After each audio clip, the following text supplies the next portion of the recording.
Hello, my name is Matthias, and welcome to the FPL Scope and the weekly wildcard draft for Game Week 10, where I try to select what I think is the best squad to have in Fantasy Premier League going forward in the next few game weeks.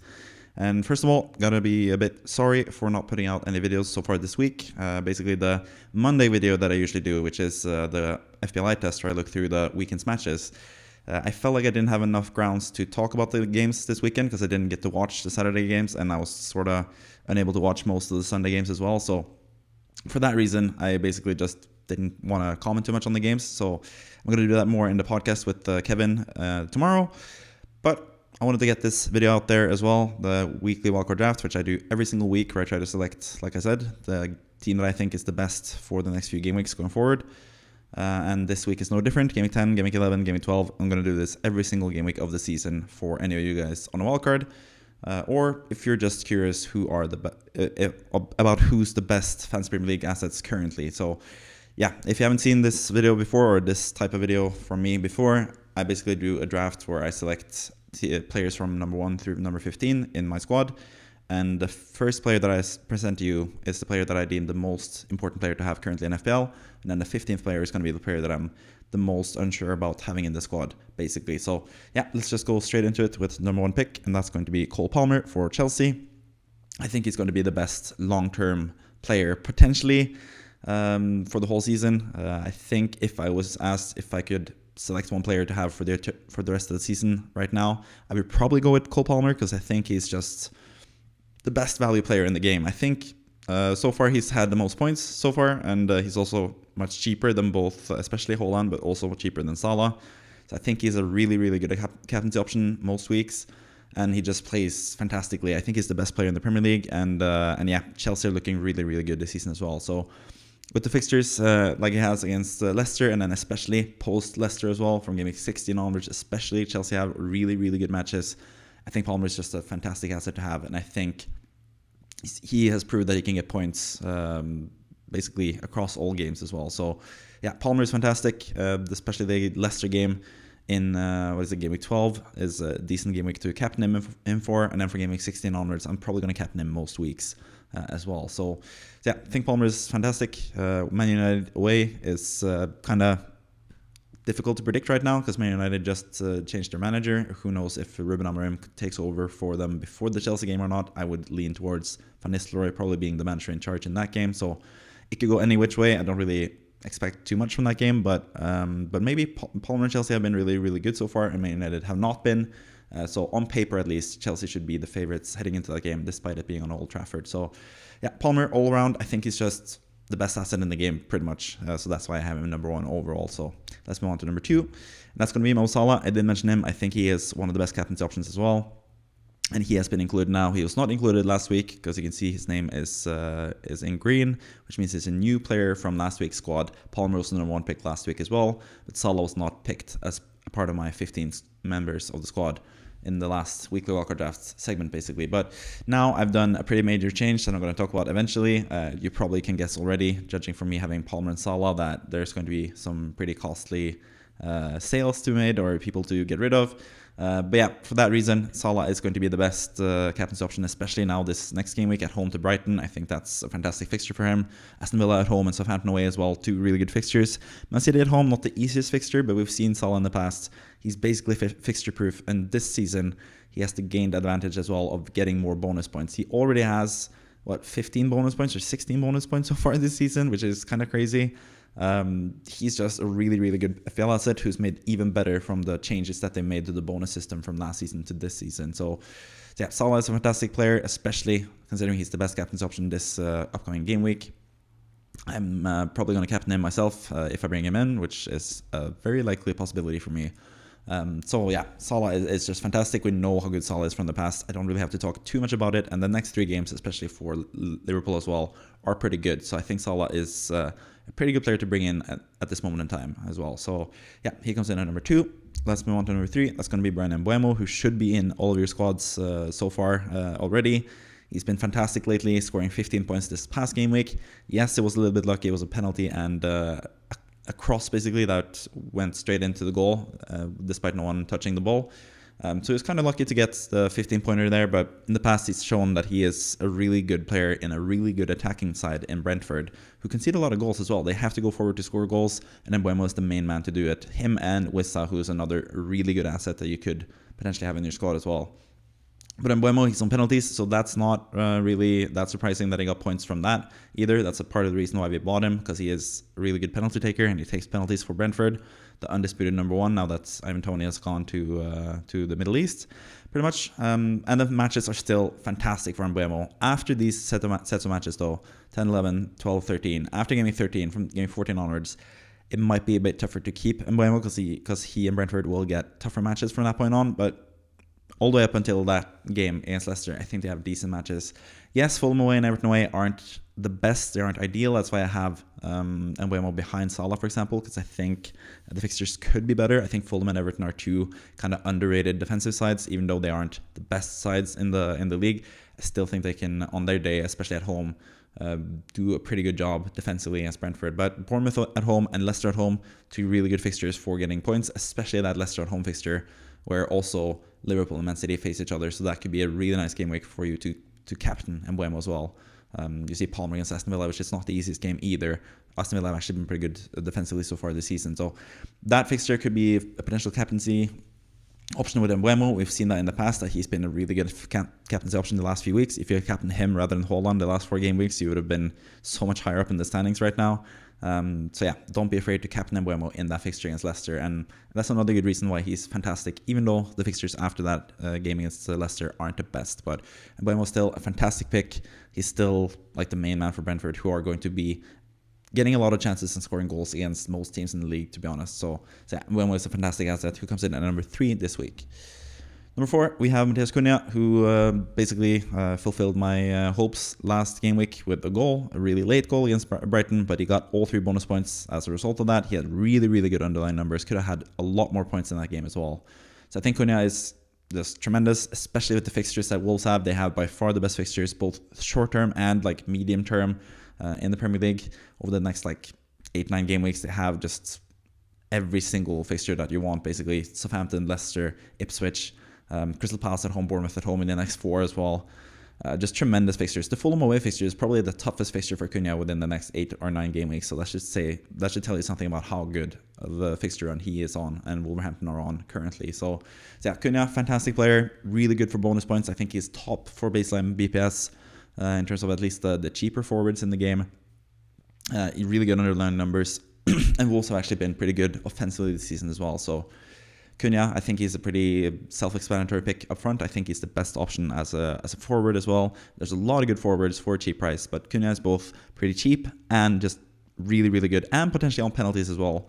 Most matches, it's either him, Hwang Hee-chan, or Pablo Sarabia taking penalties for Wolverhampton, and Cunha has a bigger chance of playing and being on the pitch whenever they get a penalty compared to those other 2 guys. So yeah, Cunha, most likely a penalty taker, great underlying numbers. Playing for a team that is pretty good offensively and has a fantastic fixture run as well. So yeah, the top 4 picks I think are pretty easy picks, honestly. I really like all 4 of them. After this, it gets a bit tougher, I guess, but there's still a lot of players that I'm pretty excited about. Like, for example, number 5, which is Nicholas Jackson, who I'm really considering bringing in myself this game week. I think, like I said, with Palmer, Chelsea have just been looking a lot better this season, and that includes Nicholas Jackson, who looks fantastic. He's one of the best strikers in the league, honestly, at this point. The fixtures aren't the best, like I mentioned with Palmer. Could be better for the next 4 game weeks, but after that, especially from game week 16 onwards, they're going to have tremendous fixtures. So I think you could just jump on early with Jackson. He seems to score pretty much every week anyway. So yeah, the fixtures against Man United away and Leicester away are really, really good. Aston Villa at home should also be decent, and Arsenal, who knows, they keep conceding stupid goals lately as well, so maybe that's a good game week for Nicholas Jackson as well, even though that is a tough fixture. But yeah, could go with someone cheaper in attack here instead, rather than Jackson, and spread the money around, I guess. But I just really like Jackson as a pick, and I really, sadly for me to say, really like Chelsea offensively this season especially. But as a team in general, they look really, really good this season, and they should be in contention for top 4, right behind those top 3 places with Arsenal, Liverpool, and Man City up front there.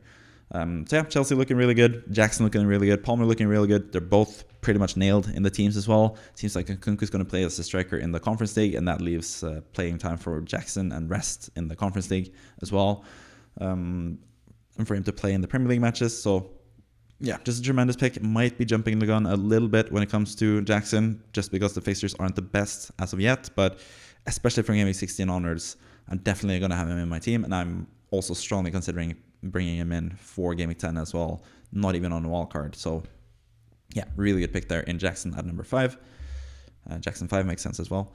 Ait-Nouri as number 6. I think he's the best defender currently. Like I said, with Cunha, the fixture run is just absolutely fantastic, and Ait-Nouri is so attacking. I think he is the standout option defensively currently. I had him as the number 11 pick last time around. Now that he's done the Brighton fixture where they did concede, but Ait-Nouri also scored, again, showed his class offensively. Now that they have just tremendous fixtures all around and potentially some clean sheets possibilities now in the future, I think Ait-Nouri is a fantastic pick, especially for his price. Really, really cheap still. 4.6 I think is now. I think it's gone up in price a bit. He was 4.4 not too long ago. So yeah, Ait-Nouri is fantastic, really attacking player. I brought him in last season as well, pretty late on in the season. He scored some goals for me. It was really, really good. So he's completely nailed under Gary O'Neill with Wolves. He's a really talented player, really fun to watch. So that's another reason why Ait-Nouri and Cunha would be a nice pairing to have currently. So I think it's a pretty easy pick as the number 1 defender in Ait-Nouri and as the number 6 pick in this draft. Number 7, we have Trent Alexander-Arnold. I haven't completely given up on Trent yet, but I'm still waiting for those attacking returns to come about. Haven't really seen that this season. He has 1 assist, I think, so far, no goals. So yeah, it's just Trent.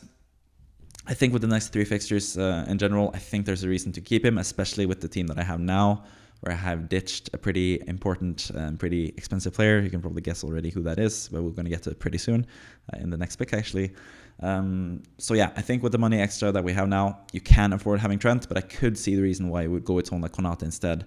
I think a Liverpool defender is really good to have because they have shown that they are really good defensively, even against Chelsea, who are a really good attack. They didn't really concede too many chances, so I think under Arne Slot, they are looking really good defensively, even without Alisson as well, who's going to come back at some point and help them defensively on top of that. So yeah, Trent, the attacking issue is the only thing. I'm hoping I'll see some positive things for him in the next 3 weeks, but if he doesn't, then that Man City game in Game Week 13 should be a decent jumping off point as well, if you don't want to keep him long term, basically.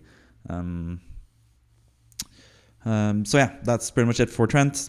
Still giving him so much, some more time before I ship him out, but for now, with the money that I have in the bank as well, I'm just going to keep him for now and see what he does in the next 3 game weeks. But the time is ticking for Trent. He has to deliver offensively as well as defensively, because you don't want a 7.0 asset when you have someone like Konate who's like 2 million cheaper and he gets the same defensive returns as Trent and gets decently similar bonus potential as well, and has shown some goal threat as well. So Konate is definitely in consideration there, but Trent still has that upside offensively with the money in the bank to have him included in the squad basically for now.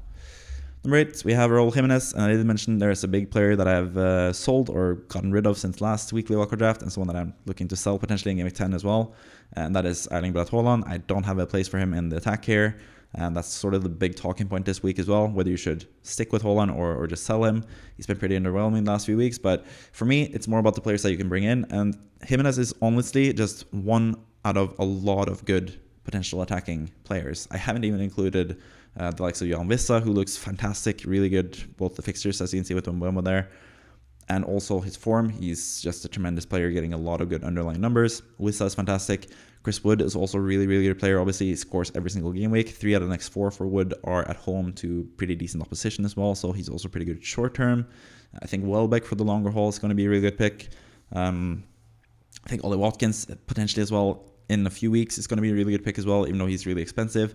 I'm going to get to more attacking players as well after this in the on the cusp section towards the end of the video. So many good options, but out of the remaining options, I think Raul Jimenez is my favorite, and that's particularly for the next 3 fixtures, especially Brentford at home and Wolves at home. I think those are really good fixtures for an attacking player. So I think Jimenez also has really, really good underlying numbers the last few game weeks. I think the last 6 game weeks, I think it's like 3rd for expected goal involvement in terms of strikers. Some of that, which is kind of the downside to Jimenez, is the fact that he gets a lot of expected assists compared to expected goals. He's more of like a playmaker sort of striker than an out-and-out goal scorer. So that's probably like one of the drawbacks, because you need the goals to get the bonus points basically as a striker. So that's what you need with Jimenez, but he's also shown the capability to score goals lately as well. So yeah, great underlying numbers. He's most likely going to be the penalty taker now that he scored a penalty earlier in the season that was supposed to be Andreas Pereira taking it, and then Andreas Pereira missed his penalty last time around. So I think he's going to be the penalty taker. Really good fixtures, playing for a really good team as well. I think Fulham have been underrated this season. So I think Jimenez, for that reason, is a really good short-term pick. And I think I would look to sell him. I have some plans for the future as well with him, but he is someone that you could just keep short-term. There's a lot of good strikers to move around to as well. So I think that's where you should focus your transfers on basically for the next few game weeks.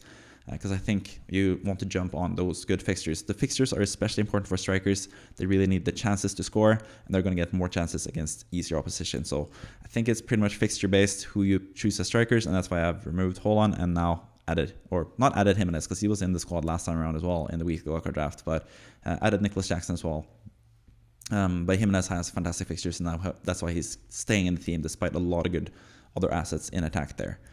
Number 9, we have Gvardiol in defense for City. I sold him in my Game Week 6 wildcard, and since then he's just been absolutely fantastic, scoring 2 goals, getting a clean sheet, getting bonus points last time around.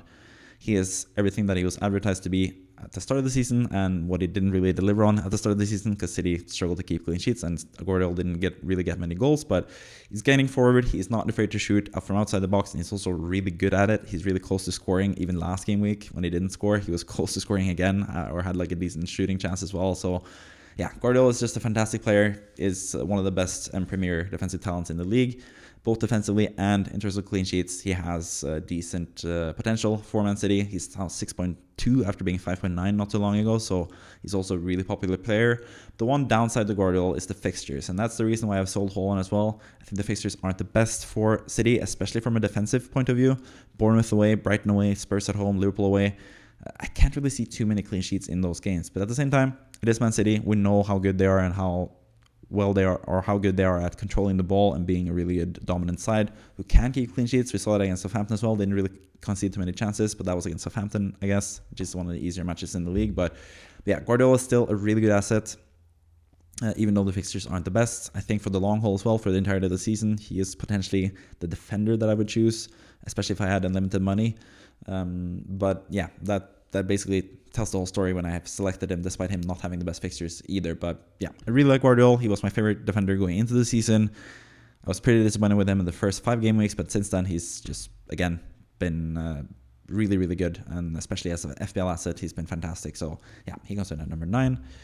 Number 10, we have kind of a controversial pick, I guess, Bruno Fernandes. And this is not me succumbing to the people that have selected Bruno Fernandes earlier in the season. I've been pretty staunch advocate against Bruno Fernandes this whole season.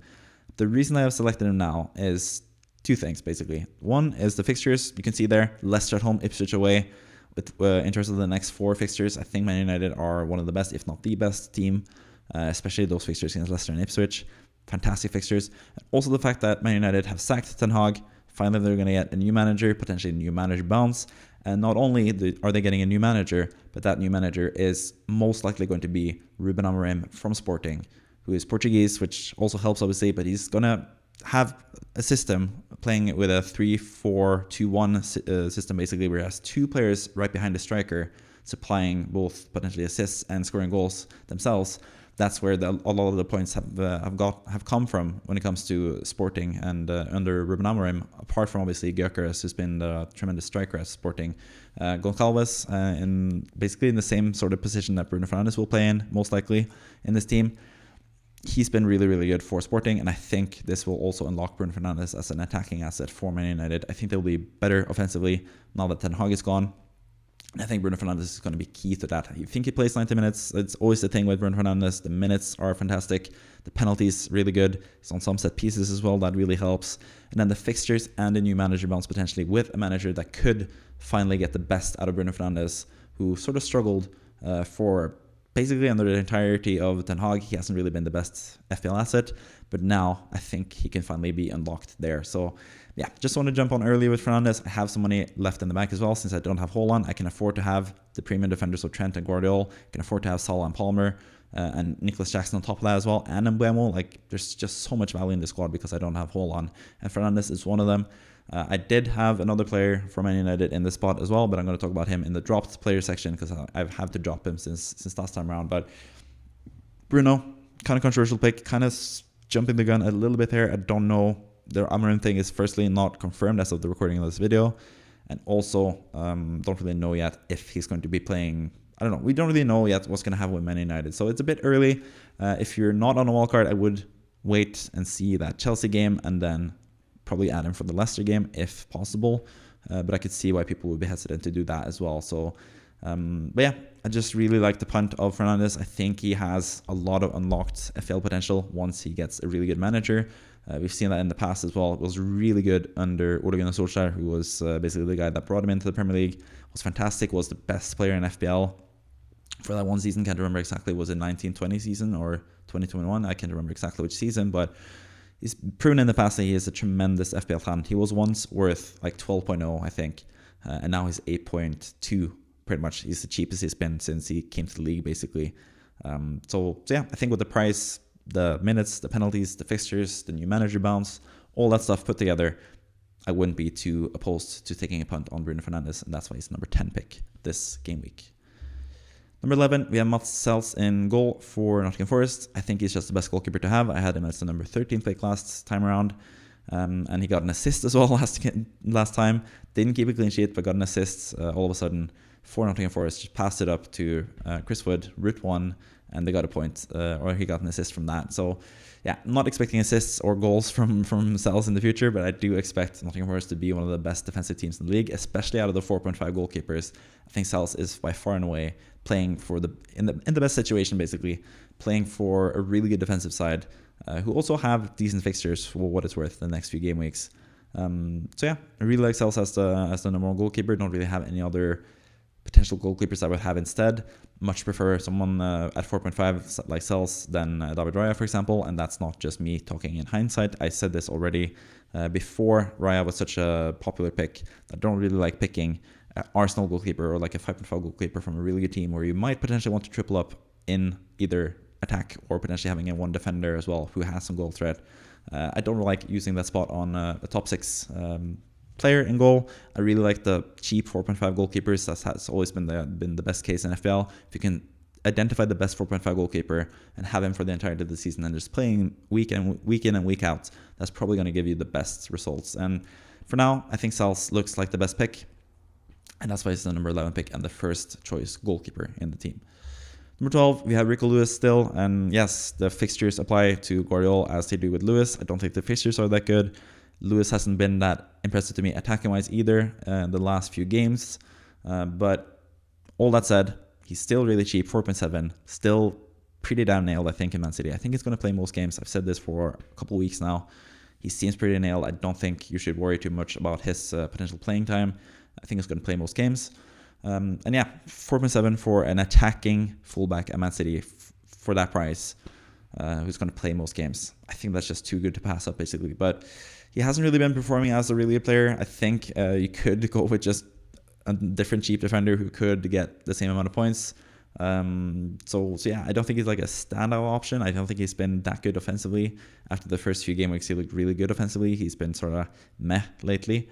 But still, at the same time, like I said, really cheap, playing for one of the best teams in the league. That's what we've been dreaming of for this whole time, basically. So yeah, I'm going to select Lewis, but if you want to go with someone like Konate, for example, on top of Trent, I could see you doing that as well. If you want to go with a cheaper player or just basically have like a really cheap defender regardless, who's like 4.0 instead of Lewis, if you don't really need him, I get that as well. But yeah, just nice to have him and Gvardiol, and you can bench Lewis in the games that are tougher, or if there's rumors of Lewis being benched as a starter. And also, you can double up on them if they have decent fixtures where you think they will get a lot of points. So yeah, I think Lewis is also just a good long-term hold. I think he is going to play most matches this season with Rodri being out for the entirety of the season. I think he's going to be pretty nailed in the team. So I think long-term, he's a good pick, but short-term, maybe not so much. And that's sort of the case as well for number 13 pick, which is Morgan Rogers. He's dropped down all the way from number 3 last time around, because I said I wouldn't mind keeping him for the whole season, and that's still sort of the case. I still have selected him, but I'm a bit more uneasy now. Maybe I want to have another good asset there, especially now that Haaland has been sold. Got more money in the bank, potentially.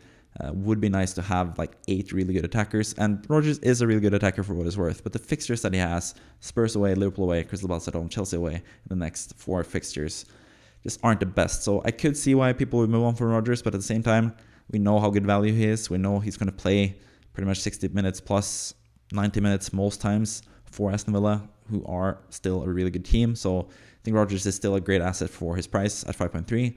But I sort of also get why people would sell him. But Lewis and Rodgers still keeping their place in the squad, just because I think in the long term they have really good value, and you could bench them as well short term. So yeah, I have them still in the team, but they're both sort of. I get why you wouldn't be too fussed about not having them currently, because I don't really think they're going to get too many points in the next 4 game weeks. So in the short term thing, don't think they're the best, but long term, I think they're still really, really good value, and that's why they're still in the squad despite the bad fixtures, basically. Number 14, we have Łukasz Fabianski from West Ham. I did mention the last few weeks that I think he could be the starting goalkeeper pretty soon for West Ham, because Areola has just not been good this season, and I was proven right this past game week when Fabianski got the start in goal against Man United. Actually had a decent game as well. Man United missed a lot of chances. Part of that was just poor finishing and not Fabianski saving the chances, but at the same time, looked more secure West Ham with Fabianski in goal rather than Areola defensively, and I think he's there to stay. So just with him being the only starting goalkeeper at that price point, 4.0, I think that deserves sort of a slight promotion from last time around. He was 15th pick and has been 15th pick for the last few game weeks, but now that he's the starting goalkeeper, I'm going to bump him up to 14th pick, because still, you're most likely going to play Sels each and every game week. Maybe the Everton fixture where Sels plays against Newcastle, you could play Fabianski instead, but for the most part, you're going to start Sels over Fabianski, so it doesn't really matter too much who's your backup goalkeepers, because he's basically just going to be on the bench. But it's nice to have a playing goalkeeper in case you need it, in case Sels gets injured or gets sick or something, or just loses his place or loses his form or whatever. It's nice to have a backup that plays. So yeah, Fabianski comes in number 14, but he's not really essential, because yeah, you could just have that guy as a 4.0 goalkeeper that doesn't play, and he'll basically do the same amount of points for you, because you're not going to play him most game weeks. But Fabianski, nice to have a 4.0 goalkeeper, and there's no reason to go with any other 4.0 goalkeeper, because yeah, Fabianski's just better. So yeah, he's number 14th pick.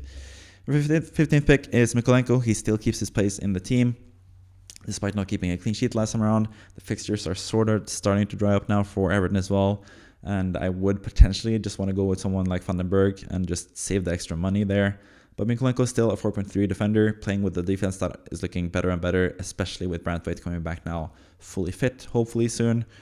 He was still out and didn't start last game, but he's back and played some minutes, Branthwaite, so I think Everton will be a lot better with him. So Mykolenko is still a really good long-term hold as well. Someone that is really nice, dependable. I don't think Van den Berg is as dependable. Brentford aren't the best defense. They're also... he's also like sort of not completely nailed. I think Mykolenko is way more nailed than Van den Berg is. So I just prefer Mykolenko. The extra 0.3 doesn't really matter too much. It's not that much money. And I think the extra security you get, especially long-term with Mykolenko, just makes me want to go with him rather than Van den Berg. So that's why he's number 15, but I could sort of understand why you would pick Van den Berg or someone else for a cheaper price than Mykolenko, just to save the extra money, especially if you're in a money crunch and you need all the money that you could potentially have. It makes sense for Mykolenko, who's going to be most weeks on the bench, to be a cheaper player. But yeah, still find places him in the team. I still think Mykolenko is really good, so he's the number 15 pick for that reason. And that is the full squad of 15 players. But as you can see, I have 4 players: Gvardiol, Salah, Bruno Fernandes, and Nicholas Jackson, that are new since last time. And that means that 4 players have dropped out. So let's talk about those guys before we talk about some players that were really close to making it, but didn't make it in the end in the squad, basically. So yeah, first and foremost, the number 5 pick from last time around was Alejandro Garnacho, and that was down to the fixtures Man United had.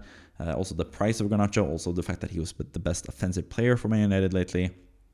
And that's why he was in the squad. But now, with Haaland being out of the squad and more money to spare, which could bring it up to Bruno Fernandes. Also the fact that Amorim plays with the 3 at the back system, where he plays with wingbacks. And you would kind of expect Garnacho to sort of play as one of the wingbacks, potentially not as like a straight out-and-out wingback, more like a winger, and the other wingback will be more defensively minded probably. But it seems more likely that Garnacho is going to play wingback rather than playing as like one of the 2 number 10 sort of players. So that will slightly dampen his appeal, and I do also think the Amorim system boosts Bruno Fernandes' appeal. So that's why I've gone from Garnacho to Bruno Fernandes. But I can still see why Garnacho would be a good pick. I still think he's a really good player. He's going to get points regardless of where he plays, I think. And he's also always going to be in a pretty attacking position for Man United, I think. So he's still a good pick, but I just prefer Fernandes currently, so he's dropped out for that reason. Brendan Johnson and Spurs just don't think they look that good, and it just makes all the sense in the world to get in Salah when I have dropped Haaland. So Johnson, pretty easy guy to sell on a wildcard, but I still think I would keep him if I had him in my normal squad. I would keep him for this game week and next game week, playing against Aston Villa this game week at home, and then playing away to, Leicester or something like that. A pretty easy fixture next game week. So yeah, I still think I would keep Johnson if I didn't have a wildcard, but if I was wildcarding now, I'd probably not have him because, yeah, Spurs just haven't been that impressive lately, and Brendan Johnson also is someone that could potentially, I don't know, I think he's pretty secure for minutes still, so I wouldn't really say that he's a minutes risk, but yeah, he's not like a standout Spurs player either, even if Spurs were a good side currently, but they're just really struggling now, so yeah, makes sense to drop Johnson. Then we get to Haaland. I've talked a bit about him throughout this video as well. I think I just want to captain someone else the next 7-8 game weeks. I think most of those game weeks I would want to captain someone rather than Haaland. So with that in mind, I just don't think it's worth the price. We've seen that the last few weeks as well. The best teams have been the teams that have gone without Haaland. Yes, that has been because Haaland has been in terrible form. He's gotten 12 points from 4 games. Not the best from Haaland. Got 6 points now in the end against Southampton, even though he had a lot of chances. And that's the worry with selling Haaland, the fact that he had so many chances both in the Champions League and now in the Premier League. But that was against 2 really poor sides, 2 teams that he's not going to face most of the time, especially with the fixtures that City have now. So just what I know from what City have done so far, also the next 2 fixtures are probably the best when it comes to his attacking returns or potential attacking returns. Haaland. And he's going to be without KDB in those 2 fixtures as well, and potentially longer than that as well. We don't really know the extent of De Bruyne's injury currently. So yeah, with De Bruyne out, with City struggling a bit to do much against the better teams, and with Haaland being that expensive and not being the best captaincy option most game weeks, I just don't feel like I should bring in or keep Haaland in the squad, basically, both in a wildcard sense and potentially also in a regular transfer sense. But I'll get to that in my team section video for this week, later on in this week. But yeah, Haaland drops off for that reason. As you can see, I have so many valued players in this team. Palmer, Salah, Bruno Fernandes, really expensive also. Trent, Gvardiol, Nicholas Jackson. Just a lot of bang for your buck when you drop Haaland, basically, that you can replace it with players that are really, really good and can get the points that Haaland gets, because Haaland is still going to score goals. He's still going to be most likely the top scorer this season in the Premier League. Might also be the top scorer in the Fantasy Premier League, but just the price of him and the fact that he's not going to be the best captaincy option, I think, at least for me as well, selling him would also give you an excuse to not captain him, obviously, because you wouldn't be able to captain him, and that would give you an excuse to captain someone else, someone like Palmer, for example, who I think is going to be pretty much a really good captaincy pick. Maybe not in the toughest games against Arsenal, for example, but in most other game weeks when he's not playing the likes of City, Arsenal, Liverpool, I would be pretty comfortable in captaining Palmer. So yeah, with all that in mind, I feel like Haaland is someone that you could get rid of currently, both on a wildcard and as a transfer. So yeah, you just have to figure that out for yourself, I guess, if you want to keep him or not. Finally, the player that has dropped out has been Gabriel Magalhaes. He got injured last time around, so that sort of made it an easy decision. I also said last week that he was the 14th pick. I was very unsure about adding him in the squad. Probably would have Gvardiol instead, and that's basically the move that I made this game week. Gvardiol has come in because, yeah, he's just been outperforming Gabriel lately, and also the fact that Gabriel now is injured. It seems like, for what it's worth, that injury is going to be minor. He's not going to be out for long, potentially not even out next game. We'll see about that as well. So I think he'll be back pretty soon. I still think Gabriel is a tremendous pick for the long haul for the entirety of the season. I think he is one of the best defenders to have in the game. But currently, I think Gvardiol is just slightly better, despite Gvardiol's fixtures getting worse and worse. But yeah, for that reason, Gabriel has dropped out. I still think he's a fantastic player, like I said, but with the injury and all that stuff, and Arsenal just conceding a lot of goals lately for some reason, I just dropped him out of the team, pretty much. Finally, let's talk about the 3 players that I was close to adding into the squad, but I didn't. 3 players that I have considered, but yeah, for some reason or another, didn't include in the squad.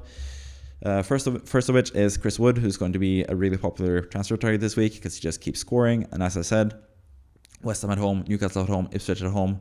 Within the next 4 game weeks, he has that Arsenal away fixture, which is tough, obviously. But no home games against West Ham, Newcastle, and Ipswich, he could easily score in all those games. Potentially also even more than just the 1 goal that he usually gets. But really good for scoring goals, really good for getting bonus points. The short-term fixtures are really, really good as well. So there's a lot of reasons to pick Wood. I just slightly prefer Jimenez. He's also a bit cheaper, slightly cheaper. And yeah, I don't know. He just can't keep getting away with it, I guess, Wood, because he just keeps scoring goals, even though you don't really expect him to. But he's just that guy. He scored a hat-trick against Newcastle at home last season. Could do the same again against his former team. Wouldn't be too surprised. Ipswich at home is a tremendous fixture. I might bring him in for that fixture alone, actually. Maybe that's a good jumping off point for me with Jimenez to Wood for like a short-term punt, I guess, because I don't think Wood's fixtures from that point on is that good either. But Ipswich at home is just a tremendous tremendous fixture. So I could do that as well. But yeah, for now, he's staying out. I just think Jimenez's next 3 matches are slightly better, and he's also slightly cheaper. But I could easily see myself picking Wood rather than Jimenez as well. Heung-min Son. Bruno Fernandes is the player that I would drop in this instance, but I also need more money to get Son, so I would have to get that money somewhere. Maybe that's dropping Nicholas Jackson down to Chris Wood, and then having enough money to do Bruno Fernandes to Son, because I think that game week 11 fixture for Son against Ipswich at home, he's most likely going to be the best captain's option that week. The alternative would be potentially Bruno Fernandes against Leicester at home. In this squad, I don't think I would captain Palmer in that game week. Salah against Aston Villa at home is like a fail-safe, decent captain's option, I guess. But I think if I wanted to punt that week on a good captain choice, apart from Son or Salah, it would be either Bruno Fernandes against Leicester, which would be kind of crazy, or Cunha against Southampton at home, which is also a really good fixture for a really good player. But Son, that game week 11 fixture especially, is looking really, really good. The next 2 fixtures are decent, Aston Villa and then the match against Ipswich in game week 11. Ipswich are just a team to target, so that's basically the reason why I would consider to have Son. But yeah, I think just the fixtures and the injury stuff with Son and the form of Spurs all put together just puts me off enough to go with someone like Bruno Fernandes instead of Son. But he was close to getting into the squad. He's one that I would definitely consider for game week 11. He would definitely be in the thoughts, especially if he's fit to play in that game week. He could be by far the best captain to pick that game week. So yeah, he's someone to consider for sure, but I didn't include him in the squad. And finally, Alexander Isak. I think just the underlying numbers lately have been really good. Newcastle have some pretty good fixtures sprinkled throughout the next few fixtures, but all in all, I just think the fixture list for Isak isn't the best, but I just wanted to highlight him as a player that has sort of, I don't know, he still isn't scoring that many points, so it's not really proving people right from picking him for game week 1, but there's a reason why he was such a popular pick at the start of the season, because he is that good of a striker, and just he's still working off, getting some rust off for him for the past few game weeks. Hasn't been quite as sharp as he has been in the past, so I think Isak is going to be like a sneakily good pick as well the next few game weeks, but with the amount of good strikers that we have currently, I can't really picture myself picking him either. So yeah, Isak drops out as well. I did mention a couple other players when I talked about Jimenez earlier in the video if you missed that. So yeah, listen to that if you want to hear more about the strikers as well. But that basically concludes the video. I hope you enjoyed it. Pretty fun to make it as well. I tried to make it last night and it wasn't really the best, so I decided to wait for one more day and also sort of change the team a little bit, especially with the Amorim news. I wanted to do some changes to the team, so that's why the weekly wildcard drafts video has been posted a bit later than usual. Normally I put it out 9 a.m. on a Wednesday or on a Tuesday even, but now I had to wait a little bit more just for a couple of reasons basically. But anyways, hope you enjoyed it. Thank you for watching as always. Hope you liked the video and subscribe, and I'll see you next time. Bye bye.